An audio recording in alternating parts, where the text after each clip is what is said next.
వక్రతుండ మహాకాయ సూర్యకోటి సమప్రభా నిర్విఘ్నం కురు మే దేవా సర్వకార్యేషు సర్వదా.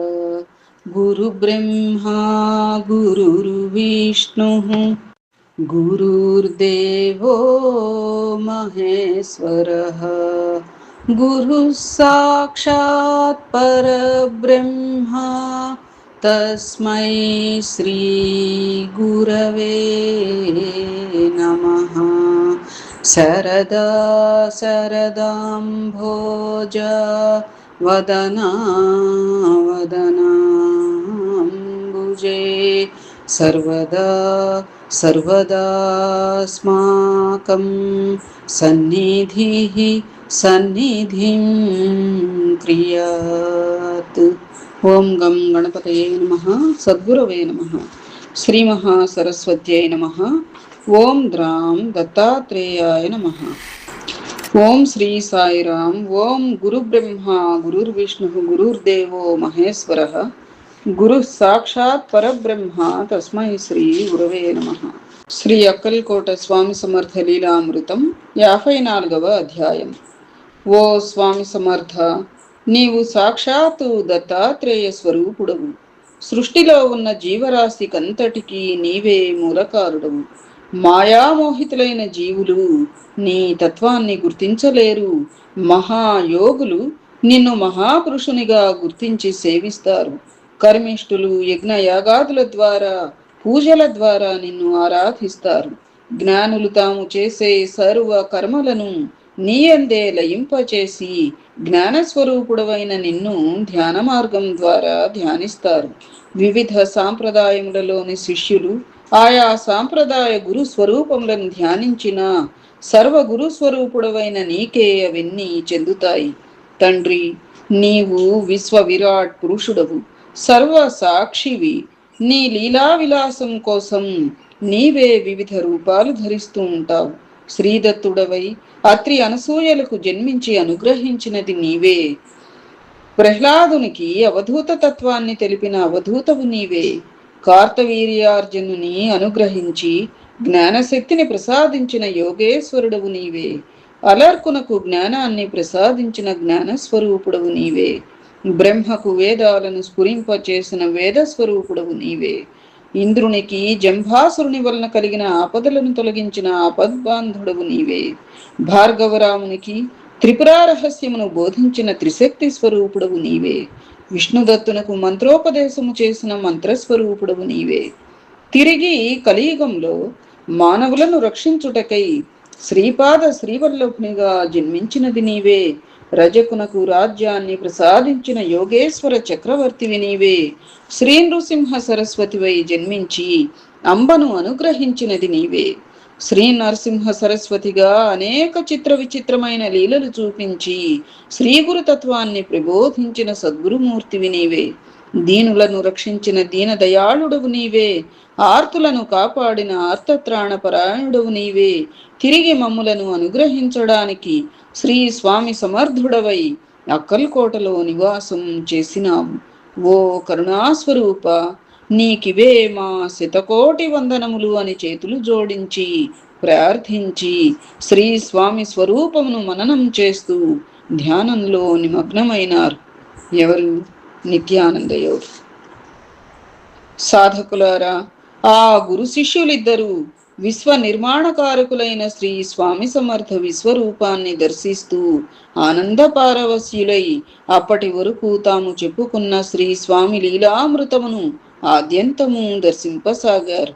శ్రీ గురుదత్త స్వామి శ్రీపాద శ్రీవల్లభునిగా అవతరించి కురువపురంలో కృష్ణానదిలో శరీరం విసర్జించి శ్రీ నరసింహ సరస్వతిగా అనేక లీలలను చూపి గాణగాపురంలో నిర్గుణ పాదుకలను ప్రతిష్ఠించి శ్రీశైలంలోని పాతాళగంగ ద్వారా కదళీఫల వనమునకు 1456వ సంవత్సరంలో వెళ్ళినారు. వారే హిమాలయ పర్వతాలలో 300 సంవత్సరాలు తపస్సు చేసి కట్టెలు కొట్టువాని చేత పొరపాటున గొడ్డలి దెబ్బ తగిలిన తరువాత తపస్సు నుండి లేచి పర్యటన ప్రారంభించారు. వీరు 1756వ సంవత్సరంలో బయలుదేరి 2 సంవత్సరములు హిమాలయములలో పర్యటించి సాధకులకు యోగులకు సాధనలో లోపాలను సరిచేసి సమస్యలకు సమాధానములిచ్చి 1758వ సంవత్సరంలో జనపదాలకు వచ్చినారు. పూరి, హరిద్వార్, ద్వారకా, గిరినార్, కంచి, అంబాజోగై మొదలైన క్షేత్రాలు పర్యటించి అక్కడి భక్తులను అనుగ్రహించిరి.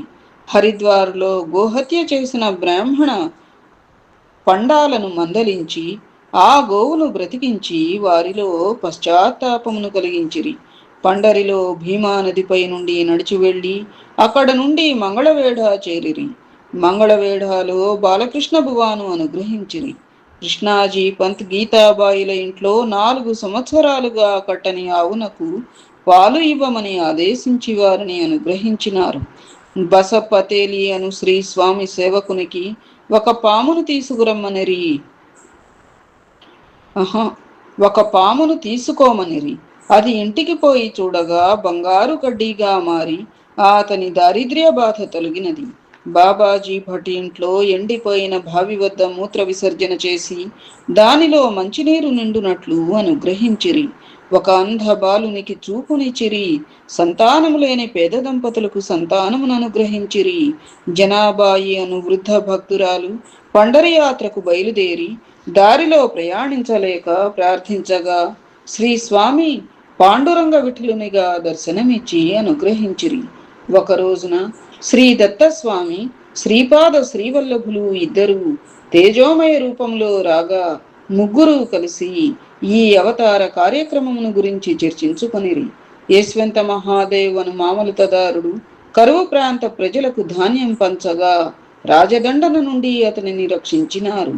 అంతేగాక యశ్వంతకు పాదుకలు ప్రసాదించి అతనిని దేవ్ మహారాజను మహాత్మునిగా రూపొందించి నాసిక్లో ప్రసిద్ధి చెందించినారు. సిద్ధేశ్వరం మందిరం వద్ద ఎండిపోయిన చెరువులో నీరు రప్పించి ముకుంద బ్రహ్మచారిని అనుగ్రహించారు. మోహన్లో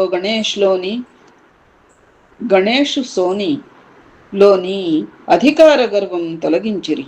బ్రహ్మ విద్యను కోరిన సాలెవానికి తగు రీతిలో బుద్ధి చెప్పిరి. షోలాపూర్లో ఒక స్త్రీకి శ్రీదత్తునిగా దర్శనమిచ్చారు.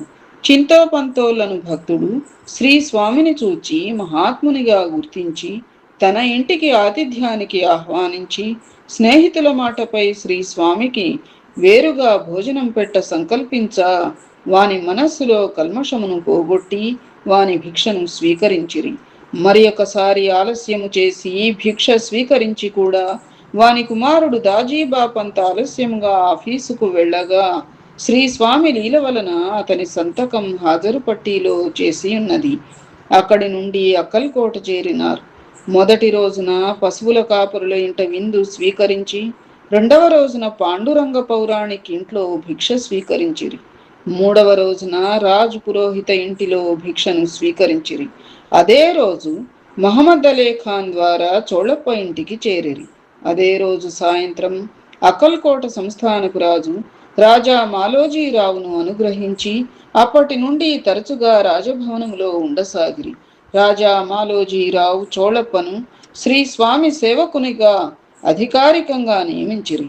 శ్రీ స్వామి చిన్న పుల్లలకు దారాలు కట్టి సైన్యం తయారు చేస్తున్నానంటూ ఆటలాడేవారు. చోళప్ప ఇంట్లో చిన్న పిల్లవాని వలె అల్లరి చేష్టలు చేసి యశోబాయిని చాలా ఏడిపించేవారు. యాదవును మరణం నుండి తప్పించిరి. రామన్నను పాముకాటు విషం నుండి కాపాడిరి. బాసల్గాం వెళ్ళి ఒక దర్జీవాణిని దుష్టగ్రహ పీడ నుంచి విముక్తిని చేసినారు. ఒక అల్లరి కోతిని ఏనుగును తమ చూపుతోనే సాధు జంతువులుగా మార్చిరి. శివుబాయి అను స్త్రీ యొక్క అంధపుత్రుడు గణేశునకు చూపునిచ్చి వానిచే 5గురు బ్రాహ్మణ అహంకార పండితుల ప్రశ్నలను వాటి జవాబులను చెప్పించి వారి గర్వమణిచినారు. ఐరోపా దేశపు ఇంజనీరుకు సంతానం ప్రసాదించి యూదు డాక్టర్ అహంకారం తగ్గించి ఆశీర్వదించిరి. బాబు సాహెబ్ అనువానిని తిట్టుట ద్వారా అతనిలో పరివర్తన తెచ్చిరి. బొంబాయికి చెందిన వ్యాపారికి గాణగాపురంలోని దత్తపాదుకల అనుగ్రహంతో సంతానం కలిగిన పిదప దివాళా తీసి మరణించెను. అతని భార్య వద్ద అడిగి భోజనం పెట్టించుకుని 1000 మందికి భోజనం ముట్టినదని వారి మొక్కును చెల్లింపచేసిరి. యశోబాయిని ప్రసవ సమయంలో మరణగండం నుండి తప్పించిరి. ఆమెను తేలుకాటు విషబాధ నుండి తొలగించిరి. పొలంలో కలబంద పొదలపై నడిచి చోళప్పను కూడా తమ అనుగ్రహంతో నడిపించిరి. రాజా మాలోజీరావు సకల లాంఛనాలతో తమ పుట్టినరోజున సకల రాజలాంఛనాలతో రాగా అతనిని చెంపదెబ్బ కొట్టి మందలించిరి. వారి పూజా మందిరంలో చచ్చిన ఎలుకను బ్రతికించిరి. సాంగ్లీ సంస్థానపు రాజు పాలకోవాలో వజ్రాలు పెట్టి బహూకరించగా వాటిని కనిపెట్టి తిరస్కరించిరి. దాదాసాహెబ్ చించూర్కర్ నుండి వజ్రపు ఉంగరం స్వీకరించి అతని చర్మ వ్యాధిని పోగొట్టిరి. ఆ ఉంగరం చోళప్పకు ప్రసాదించి అతని కుమారుని వివాహానికి ఇంటి మరమ్మతులకు సాయం చేసిరి. వేణీమాధవ వైద్య ద్వారా హరివంశం చదవమని బాపూసాహెబ్ ఘోర్పడేకు తెలిపి సంతానం అనుగ్రహించిరి. ఎక్కువగా పోట్లాడేవాని చేతిలో చీమను పెట్టి హితబోధ చేసిరి. దొంగ సాధువును మాట్లాడకుండా వింత భంగిమలతో మందలించిరి. పట్టుపరుపు బండరాయి ఒక్కటే అని అనుభవపూర్వకముగా పాండురంగ పౌరాణికు తెలిపిరి. సుందరబాయి సేవలను స్వీకరించి ఆమెలోని ధనకాంక్షను దురాశను నివారించక ఆమెను తమ మహిమకు దిష్టిబొమ్మగా ఉంచిరి. చోళప్పను తొలగించి రాజు సుందరీబాయి చాడీలను నమ్మి ఆమెను శ్రీస్వామి సేవకు నియమించిరి. శ్రీస్వామి ఆ విషయం చోళప్పను హెచ్చరించినా అతను పట్టించుకోలేదు. చివరికి సుందరబాయి విషయం తెలిసి ఆమెను శిక్షించి బాలప్పను స్వామి సేవకు నియమించిరి. శ్రీస్వామి అనుమతి లేకుండా తీసిన ఫోటోలు రాలేదు. ఆయన అనుమతించిన పిదప తీసిన ఫోటోలు చక్కగా వచ్చాయి. శంకరరావు రాజేను బ్రహ్మరాక్షసి బారి నుండి రక్షించి అతని చేత రాజేరాయన్ మఠం నిర్మింపచేసిరి. అప్పా సాహెబ్ మాణిక్ కుమార్తె వివాహం ఖండేరావు గైక్వాడ్తో జరుగునట్లు ఆశీర్వదించిరి. మొరాబా కులకర్ణి భార్య రోగబాధను తట్టుకోలేక బావిలో దూకపోగా బజరంగను భక్తుని పంపి ఆమెను కాపాడిరి. గోవింద శాస్త్రి అను పేద భక్తుడు ఆశ్రయించగా ఆయన దొడ్లోని చెట్టు క్రింద నిధిని గురించి తెలిపి అతనిని కాపాడినారు. శ్రీదత్తునికి మొక్కిన పాలకోవాను ఆ భక్తుని అడిగి తీసుకుని తామే దత్తుడనని తెలిపినారు. బరోడా మహారాజు మల్లారావు గైక్వాడ్ శ్రీ స్వామిని బరోడా తీసుకెళ్లడానికి తాత్యాసాహెబ్ యశ్వంతరావుల ద్వారా ఎన్ని ప్రయత్నాలు చేసినా అతని వద్ద భక్తి లేదని తిరస్కరించిరి. బాలప్ప సేవలను గైకొని అతనిని సంపూర్ణంగా అనుగ్రహించి బాలప్ప మహారాజుగా మఠం ఏర్పాటు చేయించిరి. చింతో పంతోల్ తలపెట్టిన కోటి తులసి పూజలను స్వీకరించి అతని పీఠపై తమ పాదముద్రలు అనుగ్రహించిరి. బావడేకర్ శాస్త్రి సాంగత్యములో సందిగ్ధంలో పడగా అతనికి దర్శనమిచ్చి అనుగ్రహించిరి. రాధాను వేశ్య పరీక్షింపరాగా ఆమె గర్వమణిచిరి. వర్షంలో పల్లకి ప్రయాణం చేసి ఎంతో ఆనందించిరి. ఒక బజ్జీ మిగిలి ఉన్నదని అడిగి తీసుకుని తృప్తిపడిరి. జానకీబాయి మడితో వండి తెచ్చిన భోజనం తిరస్కరించిరి. రామశాస్త్రి డొంగ్రేకు కార్తీక స్వామిగా దర్శనమిచ్చిరి. శంఖేశ్వర పీఠాధిపతితో కలిసి భోజనం చేసి తమ మహిమను చూపిరి. స్వర్ణయోగ సన్యాసి గర్వం పోగొట్టిరి. జోషి ఇంట్లోని సత్సంగంలో వచ్చే సందేహం నివృత్తి చేసిరి. రాజభవనంలో ఉండి వచ్చిన భక్తులకు రాజభవనపు బాల్కనీ నుండి దర్శనమిచ్చేవారు. సమీప గ్రామమైన వారసంలో శివునికి శనగలు పెట్టి వర్షం కురిపించిరి. నామ సంకీర్తన చేస్తూ పర్యటనలో కొద్ది ఆహారం తాను స్వీకరించి అన్నపూర్ణాదేవి ప్రసాదం అందరికీ ప్రసాదించిరి. చనిపోయిన బాలుని నేలపై విసిరి కొట్టి బ్రతికించిరి. కొంకణి నుండి వచ్చిన సంతానం లేని దంపతులకు పూర్వజన్మ స్ఫురణకు తెచ్చి సంతానం ప్రసాదించిరి. నలదుర్గంలో తహసీల్దార్ మనసు మార్చి తమ భక్తునిగా స్వీకరించిరి. డాక్టర్ వామన గోపాల్ పంపిన దానిమ్మ పండ్లు స్వీకరించినట్లు స్వప్న దర్శనమిచ్చిరి. శ్రీ స్వామి మలం పూసుకోవటం ద్వారా ఒకనికి కుష్టు వ్యాధిని నివారించిరి.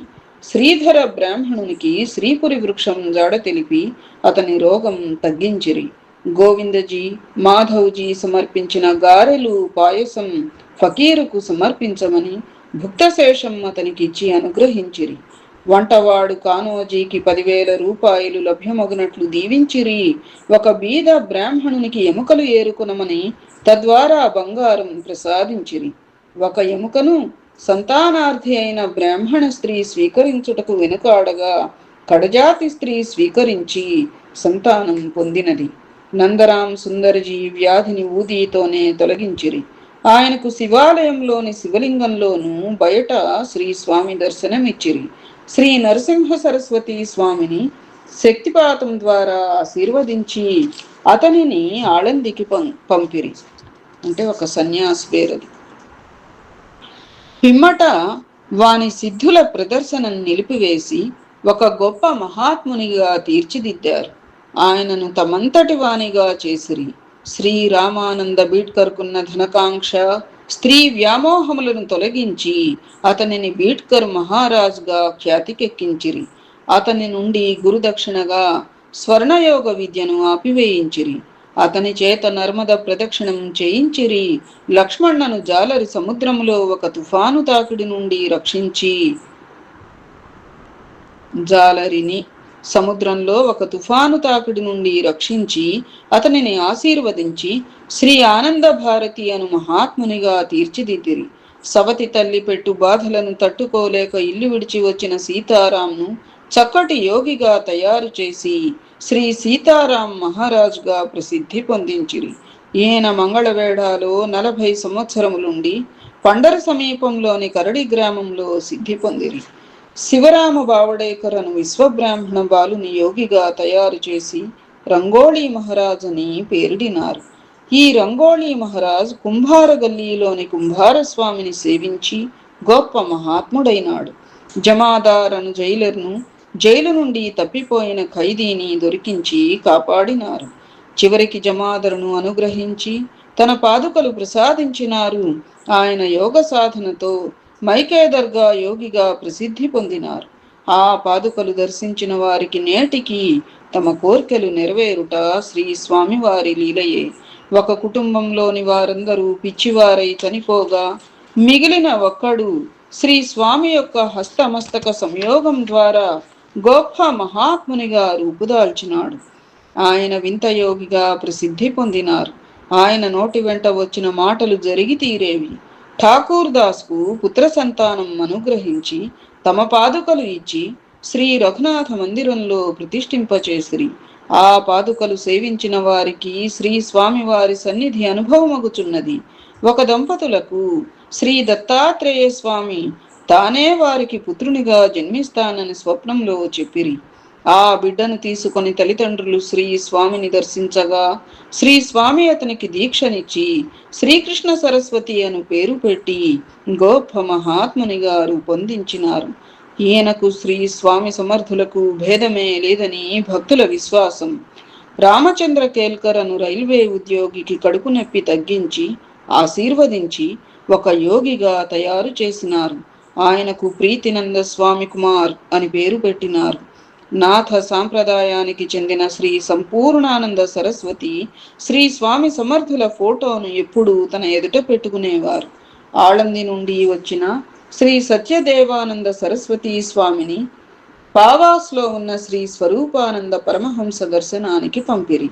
ఆనందనాథను ఆయుర్వేద మందుల వ్యాపారికి దారిలోనే మర్రి చెట్టుపై దర్శనమిచ్చిరి. అతనికి సంపూర్ణ విశ్వాసం ఏర్పరిచి అతని ఆనందనాథ్ మహారాజ్ అనే పేరిట వినుతికెక్కించినారు. అతను ఎవలా హోడవాడే ధావడే అను చోట్ల మఠ నిర్మాణములు గావించి శ్రీ స్వామి పాదుకలు ప్రతిష్ఠించి సేవించినారు. రామచంద్ర వెంకటేశ భటాట్కర్ అను శివభక్తుడైన మూలికలు ఔషధాల వ్యాపారికి స్వప్న దర్శనమిచ్చి అక్కల్కోట రమ్మని చెప్పినారు. అతనికి త్రిమూర్తుల దర్శనమును అనుగ్రహించి సమాధి స్థితిని ప్రసాదించిరి. యోగ సాధన చేసి ఆయన శ్రీ తాతా మహారాజుగా పేరు పొంది ఎందరో భక్తులను అనుగ్రహించిరి. చిన్నతనంలోనే ఆధ్యాత్మిక చింతనతో భార్యను ఇంటిని వదిలి అక్కల్కోట చేరిన బొండవాలేకర్కు శక్తి ప్రసారం చేసి ఆశీర్వదించారు. శ్రీ తుకారాం చైతన్య సద్గురువుకు శిష్యునిగా చేసి గోండవాలేకర్ మహారాజ్ గారు పొందించినారు. మోరేశ్వరరావు జోషి అను పురాణ పండితునికి దర్శనమిచ్చి 2 జతల పాదుకలు ప్రసాదించిరి. జోషి ఆ పాదుకలను సేవించి చాలా కాలం హరి సంకీర్తనలతో మంచి సాధకుడై యోగి అయి శ్రీ మయూరానంద సరస్వతి అను పేర ఖ్యాతి గావించినారు. పింగళ పక్షి భాష తెలిసిన పండితుడు నానారేఖే జోషి శ్రీ స్వామి జాతక చక్రం వేసినాడు. అతనికి తన ఆత్మస్వరూప పాదుకలు ప్రసాదించి అహ్మద్నగర్లోని మఠంలో ప్రతిష్ఠింపచేసిరి. ఆ పాదుకలు సేవించి ఎందరో ధరించినారు. పండరిపురంలోని విష్ణునారాయణ అనే మహాత్ముని అందరూ పిచ్చివానిగా తలచి ఆస్పత్రిలో చేర్చగా వామనబువ అతనిని విడిపించిరి. అతనిని శ్రీ అవధూత కాలబువ అని అందరూ పిలిచేవారు. వామన వైద్యకు నదిపై నడిచి వచ్చి దర్శన భాగ్యం కలిగించిరి. అతనికి సప్తశృంగిలో అమ్మవారి తాంబూలం ఇప్పించి పండరిలో గంగాజలముల అభిషేకం స్వీకరించిరి. అతనిని ఆత్మహత్యా ప్రయత్నం నుండి ఆపి రోగబాధ తగ్గించినారు. శ్రీ వామనబువ శ్రీ స్వామివారి లీలలెన్నో ప్రత్యక్షంగా చూసి భక్తుల నుండి సేకరించి శ్రీ స్వామి చరిత్రను శ్రీ గురు లీలామృతమను పేర మరాఠీలో రచించినారు. హరిభావును కుమారా అని పిలిచి ఒక యోగిగా మార్చిరి. హరిభావు తన సర్వస్వమును దానధర్మములు చేసి అతి చిన్న వయసులోనే సన్యసించి తన భార్యను కూడా ఆధ్యాత్మిక చింతనలోనే ఉంచగలిగినాడు. ఈయనను అంతా శ్రీ స్వామిసుత అని పిలిచేవారు. శ్రీ స్వామిసుత సమాధి అనంతరం అతని తమ్ముడు బాబును మఠాధిపతిగా స్వయంగా శ్రీ స్వామి సమర్థులే అభిషేకించిరి. దాదా శ్రీ సచ్చిదానంద స్వామి కుమార్గా గొప్ప మహాత్ముడైనాడు. ఈయన అనంతరం శ్రీ స్వామిసుత కూతురు సిద్ధాబాయిని శ్రీ స్వామి ఆదేశానుసారం కామాటిపురంలోని మఠాన్ని చెంబూరుకు మార్చి ఆ బాధ్యతలు చక్కగా నిర్వహించినది. ఆమె గొప్ప యోగినిగా పేరు పొందినది. చోళప్ప శ్రీ స్వామిపై గల భక్తి వలన తన ఇల్లు శ్రీ స్వామి సమాధి మందిరంగా ఉంటే బావుండునని తన ఇంటిలో ఒక గోతిని త్రవ్వినాడు. శ్రీ స్వామి చోళప్పను ముందు నిన్నే ఆ గోతిలో పెడతాను అనిరి. అట్లే చోళప్ప ముందు సమాధి అయినాడు. అప్పుడు శ్రీ స్వామి ఎంతో వ్యథ చెందిరి.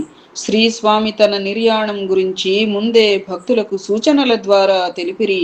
శ్రీ స్వామి సమాధి పొందినప్పుడు రాజా మాలోజీరావు సకల రాజలాంఛనాలతో శ్రీ స్వామిని ఊరేగించి చోళప్ప ఇంటి ఆవరణలోనే సమాధి నిర్మించిరి. శ్రీ స్వామి సమాధి అనంతరం కూడా బాలప్పకు నీలోగాంలోనూ ఇంకా అనేక మంది భక్తులకు ప్రత్యక్ష దర్శనం అనుగ్రహించి తాము నిత్య సజీవులమని తమకు మరణం లేదని తనను భక్తులు ఎప్పుడు ఎక్కడ పిలిస్తే అక్కడ పలుకుతామని తామిచ్చిన వాగ్దానాలు నిరూపించిరి. కొందరు భక్తులకు స్వప్న దర్శనమిచ్చి తన అవతారం ఇప్పుడు షిరిడీలో శ్రీ సాయిబాబా రూపంలో కలదని తాము సకల సాధు స్వరూపులమని నిర్దేశించిరి. ఈ విధంగా శ్రీ నిత్యానందయోగి విద్యాసాగరులు ఇరువురు సంపూర్ణ దర్శనం చేసుకుని ఇరువురు కలిసి శ్రీ స్వామి సమాధి మందిరమున కేగి వారిని ప్రార్థించి వటవృక్ష స్వామి మహారాజ్ మందిరమునకు చేరుకుని వారిని మనసారా ప్రార్థించి, హే సద్గురుమౌళి, మీ కృపాకటాక్షము వలన అనంతములైన మీ లీలలను తెలుసుకున్నాం. మీ లీలలను పరస్పరం చెప్పుకొను వారికి, గానం చేయు వారికి, నిరంతరం స్మరించు వారికి నీవు సత్ఫలితములను ప్రసాదించి వారినందరినీ అనంతమైన నీ కరుణతో అనుగ్రహించుము. మాకు సదా నీయందు బుద్ధిని నిల్పుము అని ప్రార్థించి ఇరువురును తమ స్థానములకు వెళ్ళి సాధనలో నిమగ్నులైరి. విద్యాసాగరుడు అనంతరం గొప్ప యోగిగా మారినాడు. జై సమర్థ సద్గురు అక్కల్కోట స్వామి మహారాజ్ కి జై. ప్రార్థన. సాధకులారా, శ్రీ స్వామి సమర్థ అక్కల్కోట మహారాజ్కు సాష్టాంగ నమస్కారము చేసి మనమందరం ఈ క్రింది ప్రార్థనను చేసి ఈ గ్రంథమును ముగింతుము. ఓ సమర్థ సద్గురు, దత్తావతార, ఆది మధ్యాంతరహిత నీవు ఆపద్బాంధవుడవు, అనాథ రక్షకుడవు, దీన దయాళుడవు. మమ్ము రక్షించి కాపాడుము. మా మనస్సును విషయములపైకి పోనీయక నీ పాదముల యందే స్థిరముగా ఉండునట్లు చేయుము. నిరంతరము నీ నామమును గానము చేయు శక్తి నిమ్ము. నీ ఈ లీలామృతమును నిరంతరం పారాయణము చేయు బుద్ధిని ప్రసాదించుము. నీవు విశ్వరూపుడవు, విశ్వకారకుడవు, విరాట్ పురుషుడవు. ఈ గ్రంథమును జాతి కుల మత భేదములు లేక సర్వులు పారాయణము చేసి సత్ఫలితములను పొందుటకు అనుగ్రహించుము. సాయిరామ్. ఫలశ్రుతి. ఈ గ్రంథం పారాయణం చేసినచో కలుగు ఫలితమును తెలుసుకుందాం. ఉత్తమోత్తమైన ఫలితములకై నదీ తీరములలోను శ్రీ గురుక్షేత్రాలలోనూ పారాయణం చేయవలెను. ఈ గ్రంథం నిరంతరం భక్తి శ్రద్ధలతో ప్రేమతో పారాయణం చేసినచో ఆధ్యాత్మిక జీవితం అభివృద్ధి చెందును. సాధనలో కలుగు ఆటంకములన్నీ తొలగిపోవును. ఈ గ్రంథ పారాయణం చే సాధకులు జనన మరణ చక్రముల నుండి తప్పింపబడి సద్గురు సాన్నిధ్యమును పొందెదరు. ఈ కథలను శ్రద్ధతో చదివి వానినన్నింటినీ జ్ఞప్తి అందుంచుకొని శ్రీ స్వామి సమర్థుల రూపం మననం చేసినచో, వారి చరణ సన్నిధిని ఆశ్రయించినచో, ఆ సమర్థ సద్గురుని సర్వస్య శరణాగతి వేడినచో, వెలుగు రాకచే చీకటి అందులో లయమైనట్లు జ్ఞానముదయించి అజ్ఞానాంధకారమును పారద్రోలును. ఈ గ్రంథ పారాయణం శిష్యునికి గురుతత్వమును ప్రబోధపరిచి ఉత్తముడైన గురువుగా తీర్చిదిద్దును. ఇది సాక్షాత్తు సంపూర్ణమైన గురుస్వరూపం. సాయిరాం. సాంసారిక జీవితంలో కలుగు ఇక్కట్లు, సాధక బాధలు భక్తి శ్రద్ధలతో 7 రోజులు పారాయణం చేసినచో పూర్తిగా తొలగిపోవును. కల్పవృక్షం కోరిన కోరికలను మాత్రమే తీర్చును. ఈ గ్రంథ పారాయణం సాధకునికి కోరకనే ఆర్థిక, ఆది భౌతిక, ఆధ్యాత్మిక సమస్యలను నివారించి ఇహపర సుఖములను కలిగించును. ఈ గ్రంథ పారాయణం వలన వ్యాపారాభివృద్ధి, ఉద్యోగ ప్రాప్తి, కళ్యాణం, సంతానం, ధనము, ధాన్యము మున్నగునవన్నీ కలుగును. ఈతి బాధలు తొలగిపోవును. గ్రహ దోషములు సమసిపోవును. ఈ గ్రంథమును 7 సప్తాహములు పారాయణం చేసినచో ఎటువంటి సుదీర్ఘ వ్యాధులతో బాధపడువారు కూడా ఆరోగ్యమును పొందెదరు. చంచలమైన మనస్సుకు స్థిరత్వం కలుగును. విశ్వశాంతి కలిగి దేశాభివృద్ధి జరుగును. పర్వదినములందు ఈ గ్రంథమును తప్పక పారాయణం చేయవలెను. తుది పలుకులు.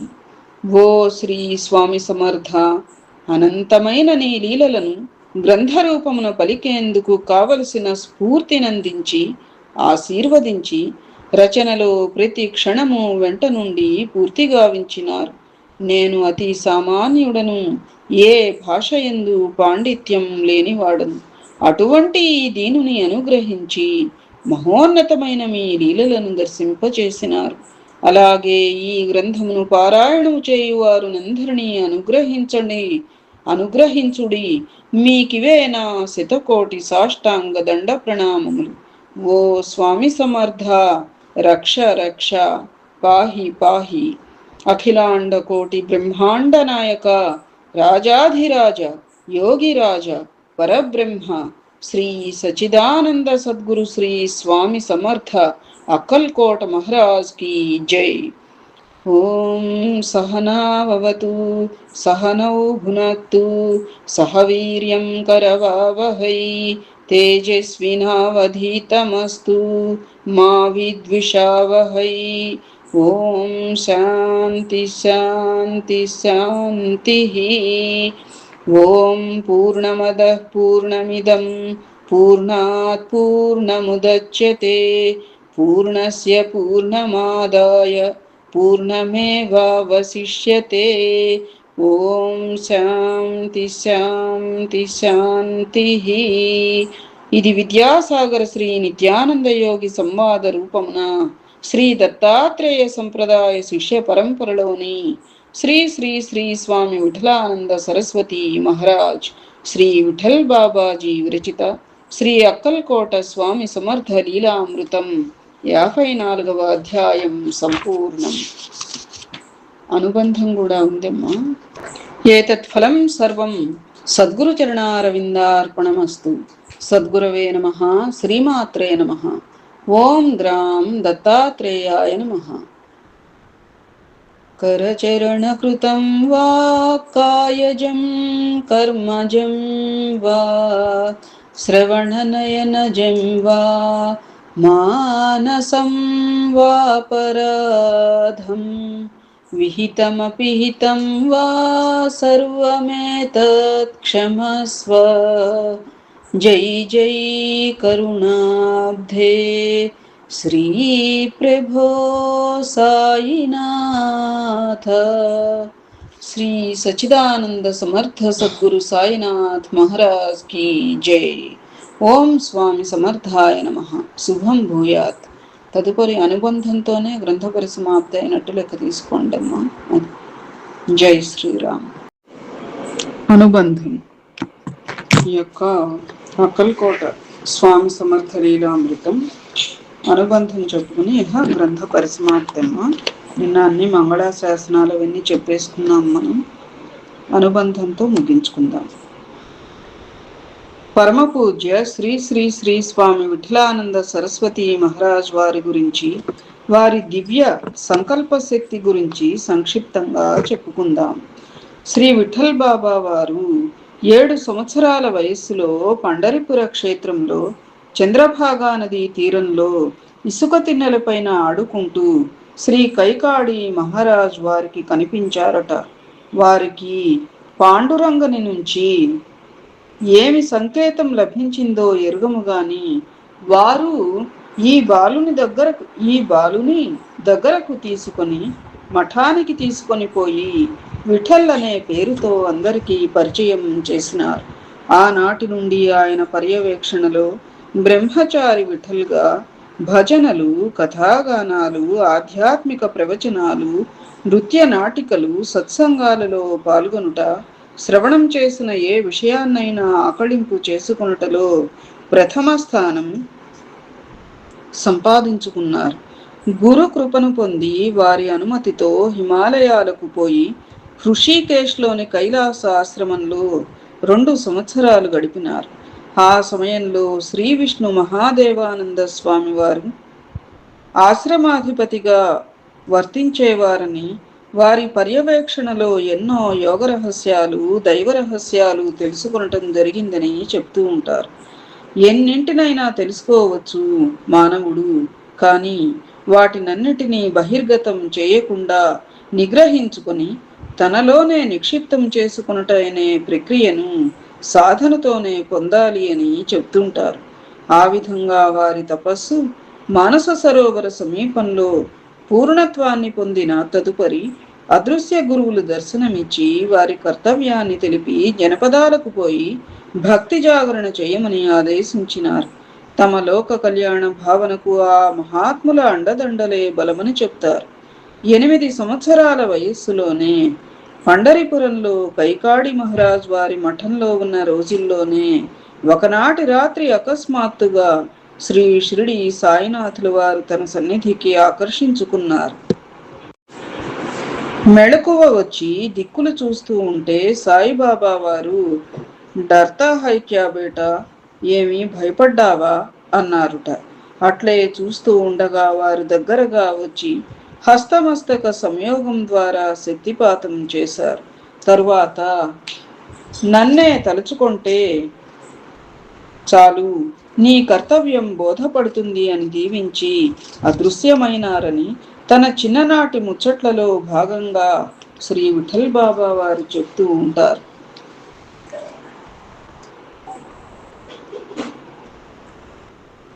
తరువాత శ్రీ సాయిబాబాయే కైకాడి మహారాజ్ వారికి స్వప్న దర్శనం ఇచ్చి విఠలుడు షిరిడీలో ఉన్నాడు, వచ్చి తీసుకుపో అని తెలిపారు. అప్పుడు ఆ గురుదేవుడు వచ్చి పండరికి తీసుకువెళ్లారని చెప్పారు. శ్రీ విఠల్ బాబా గారు, నేను అనాథను, శ్రీ సాయిబాబా అనాథనాథుడు కాబట్టి ఇదే మా ఇద్దరి మధ్యన బంధం అంటారు. విచిత్రమేమిటి అంటే వారి రికార్డులన్నింటిలో వారు శ్రీ సాయిబాబా కా బేటాగా నమోదు అయి ఉన్నారు.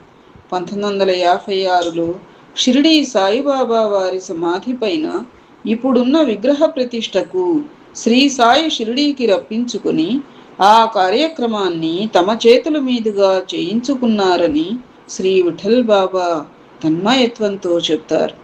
విశ్వ హిందూ పరిషత్ కార్యాలయంలో ఢిల్లీలో ఉంటూ పరిషత్తులో కీలక పాత్ర నిర్వహించారు. శ్రీ విఠల్ బాబా వారికి ఈ విశ్వమందలి అన్ని రంగాలలోనూ పరిచయమే కాదు, ప్రావీణ్యత కూడా ఉందని చెప్పవచ్చు. వైద్య రంగం, విద్యారంగం, రాజకీయ రంగం, పత్రికా రంగం, సినిమా, నాటక రంగాలు, దేవాలయ నిర్మాణాలు, విగ్రహాల తయారీలో, శిలా పరీక్షా రంగంలో వారు ఉత్తీర్ణులై ఉన్నారు. అది ఇది అననేలా సకల విభాగాలు సృష్టిలోనివే గదా అంటారు.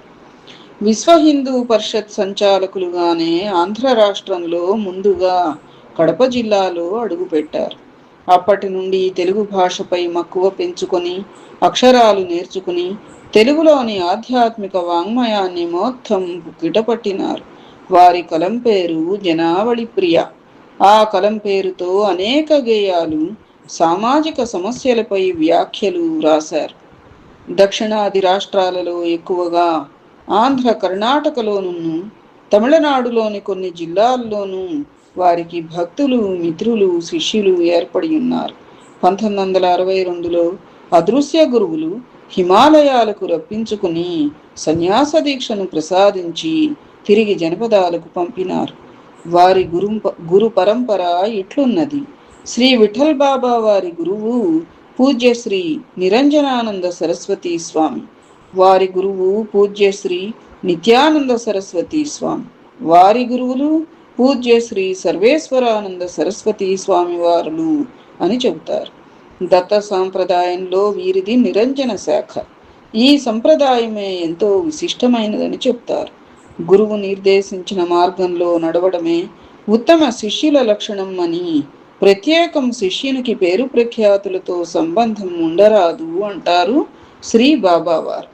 జగద్గురువు శ్రీ దత్తస్వామియే కావున సకల దివ్యశక్తి ప్రభావమంతా శ్రీ దత్తస్వామిదేనని భావిస్తారు, బోధిస్తారు. ప్రతిదీ తాను ఆచరించి చూపడమే వారి ప్రత్యేకత.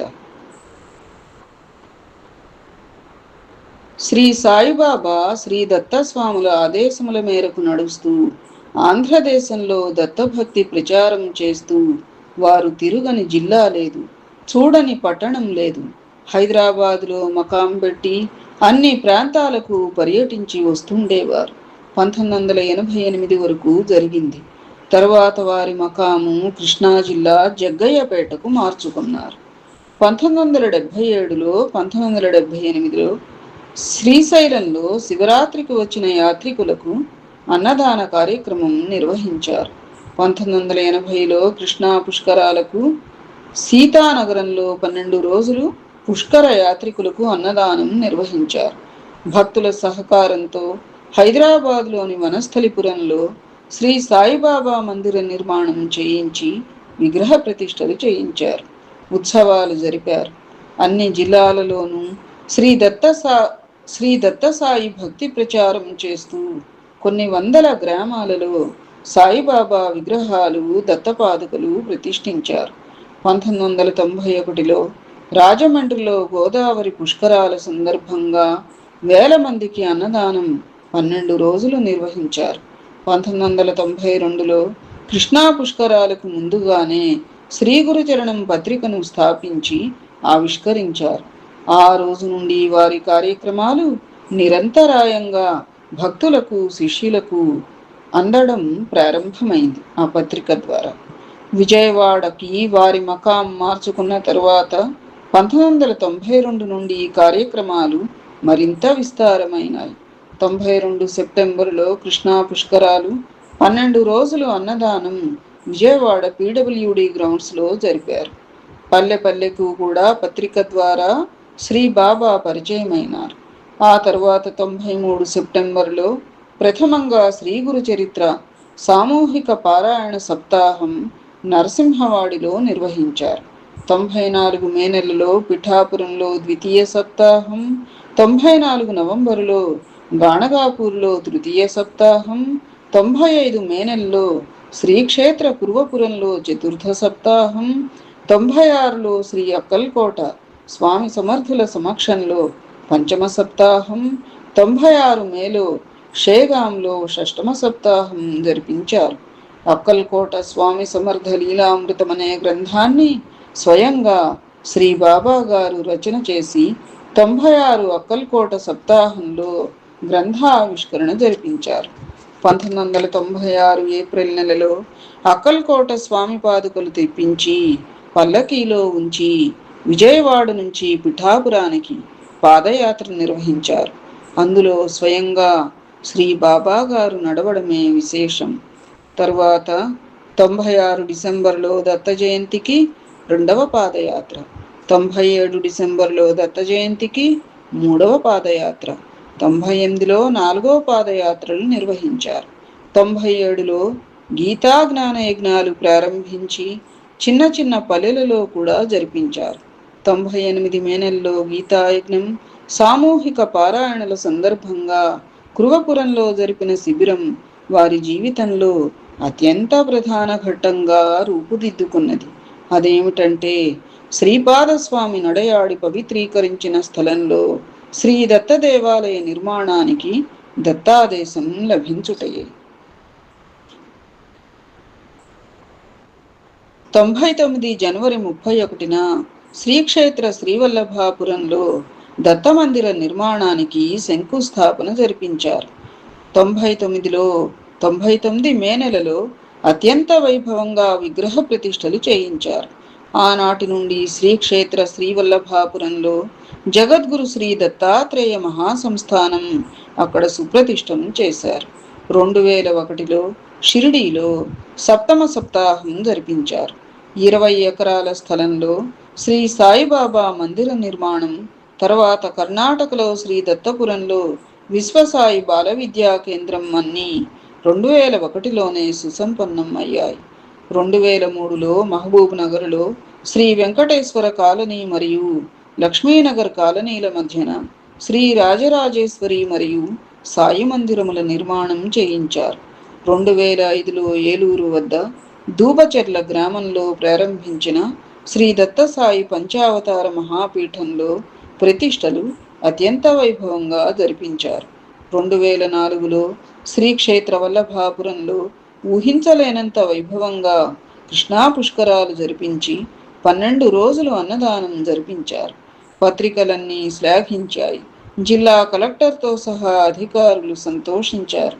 అది మహబూబ్ నగర్ జిల్లాకే గొప్ప పేరు తెచ్చింది. బాబా గారు 2006లో కుసుమర్తి అనే గ్రామ శివారులో భీమానది పుష్కరాలు 12 రోజులు నిర్వహించారు. మహబూబ్ నగర్ జిల్లాకే గర్వకారణం అని ప్రభుత్వోద్యోగులు, ప్రజలు కూడా శ్లాఘించారు. పత్రికలన్నీ కొనియాడినాయి. 2007లో జీడిమెట్ల భాగ్యలక్ష్మి కాలనీలో ఒక అమ్మగారు స్థలం దానం చేయగా అక్కడ శ్రీ దత్తమందిర నిర్మాణం చేయించారు. అనేక కార్యక్రమాలు అక్కడ నిర్వహించబడుతున్నవి. 2008లో గీతా జ్ఞాన యజ్ఞాలు పూర్ణాహుతి అని 108వ యజ్ఞం శ్రీపాద శ్రీవల్లభాపురంలో 108 హోమకుండీలతో జరిపించారు. భారీగా అన్నదానం జరిపించారు. ఆ వారం రోజులు ఏపీఎస్ఆర్టీసీ వారు భక్తుల సౌకర్యార్థం గంట గంటకు బస్సులు నడిపారు. 2009లో శ్రీపాద శ్రీవల్లభాపురంలో భారీగా వరద నష్టం సంభవించగా ధైర్యంగా తానుండి అందరికీ ధైర్యం చెప్పారు. దైవానికి ఏది ఇష్టమో అదే జరుగుతుందని చెప్పారే గాని ఏమీ చెలించలేదు సాయిరాం. తిరిగి లక్షలు ఖర్చు చేసి క్షేత్రానికి పూర్వ వైభవం చేకూర్చారు. మొక్కవోని ధైర్యమే వారికి సంపద అంటారు. 2010లో దూబచెర్లలో విగ్రహ ప్రతిష్టలు జరిపించారు. 2011లో నివృత్తి సంగమంలో శ్రీదత్త భీమేశ్వరాలయ నిర్మాణం చేపట్టారు. 2012 జూన్ 14న విగ్రహ ప్రతిష్టలు కూడా ఎనలేని వైభవంగా జరిపించారు.